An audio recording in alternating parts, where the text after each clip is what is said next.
Welcome back to Wealth Shelf. In this video, we continue our deep dive into Robert Kiyosaki's timeless classic Rich Dad, Poor Dad. Today we'll be summarizing and breaking down chapters 5, 6, and 7, covering 3 of the most important lessons in the entire book: the history and power of corporations, how the rich invent money, and why you should work to learn, not just work for money. Stick with me to the end because these chapters contain ideas that completely flip conventional wisdom about money, jobs, and education.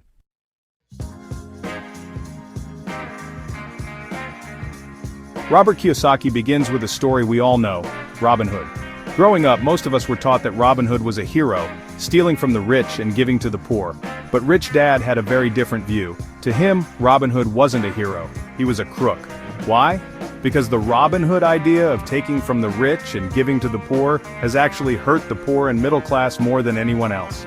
The reality is that the rich don't get punished by taxes. The middle class does. Let's rewind to history. Originally, in both England and America, there were no income taxes. Taxes were only temporary, usually to pay for wars. For example, England taxed its citizens during the war with Napoleon from 1799 to 1816. In the United States, temporary taxes were introduced during the Civil War. But eventually, those temporary taxes became permanent. In England in 1874, and in America in 1913, with the adoption of the 16th Amendment. How did politicians sell the idea? By convincing the majority, the poor and middle class, that taxes were only meant to punish the rich. But once governments got a taste for that revenue, they kept expanding. Over time, taxes trickled down until the middle class ended up carrying the heaviest burden.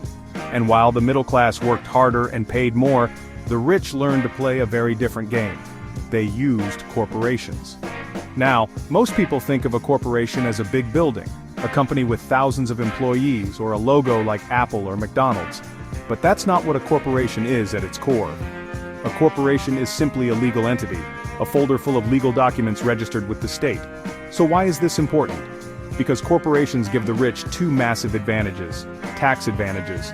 Employees earn money, pay taxes, and then try to live on what's left.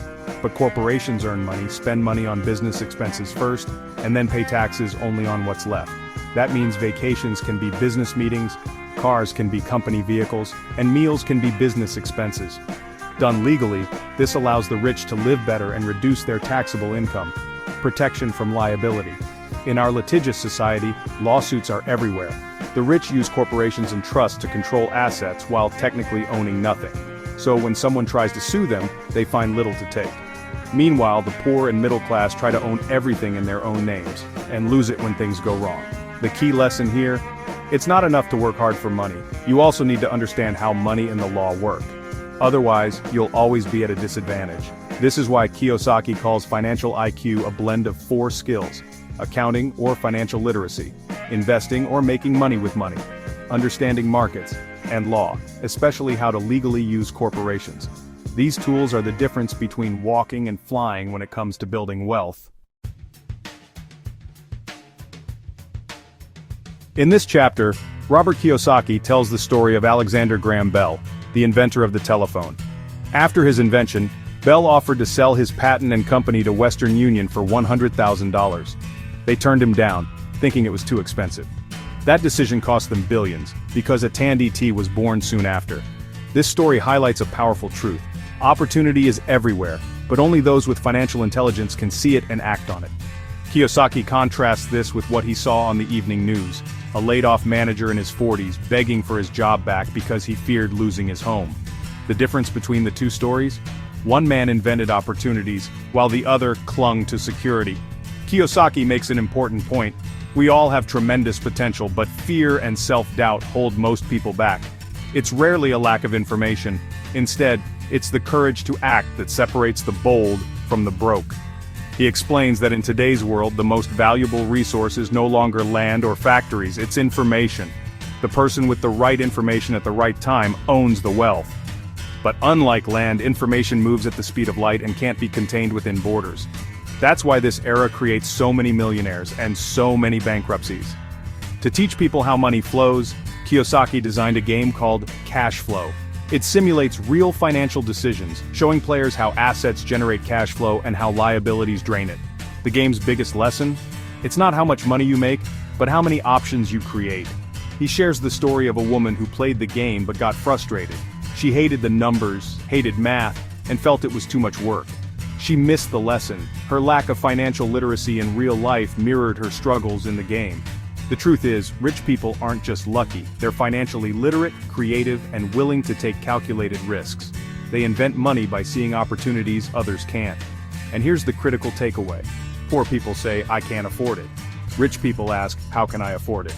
That small change in mindset from limitation to possibility is the foundation of financial genius. This chapter begins with a story from 1995 when Robert Kiyosaki was interviewed by a journalist in Singapore. She was a talented writer who dreamed of being a best-selling author. But when Robert suggested she take a sales course, she was offended. Her response? "I have a master's degree in English literature. Why would I lower myself to learn sales?" Robert pointed out something she missed. His book was labeled best-selling author, not best writing author. Talent alone wasn't enough. She needed sales and marketing skills to get her work into people's hands. This story illustrates one of the most important principles of wealth. It's not just about what you know, it's about what skills you combine. Kiyosaki emphasizes that most people are one skill away from great wealth. A doctor, lawyer, or mechanic may be excellent at their profession, but if they lack sales, marketing, or business systems, they often struggle financially. His own journey proves this. After graduating, he quit a secure job at Standard Oil and later joined the Marine Corps to learn leadership. Then he worked at Xerox, not for the paycheck but to conquer his fear of sales. Once he mastered selling, he left and built his own companies. The lesson? Don't just chase jobs for money, chase jobs for the skills they teach. Rich Dad encouraged him to know a little about a lot: accounting, investing, marketing, leadership, because wealth is built at the intersection of multiple skills. He also stresses the importance of communication. Writing, speaking, negotiating. These are the skills that make you valuable in any field. Meanwhile, his poor dad believed in specialization and job security, but specialization often traps you. If you lose that job, your narrow skills don't always transfer. That's why unions became so important for protecting specialized workers. Kiyosaki's conclusion is clear. The rich focus on learning and developing multiple skills, while the poor and middle class focus only on earning.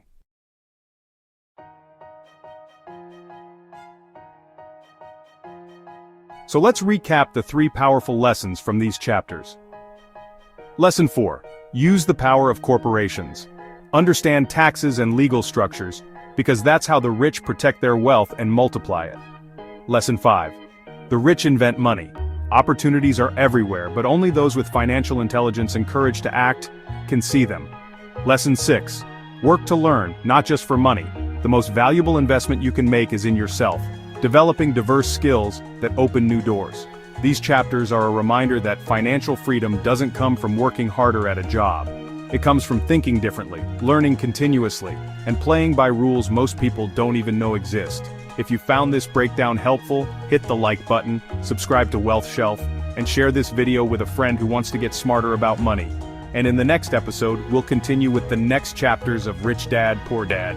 Thanks for watching, and remember, don't just work for money, make money work for you.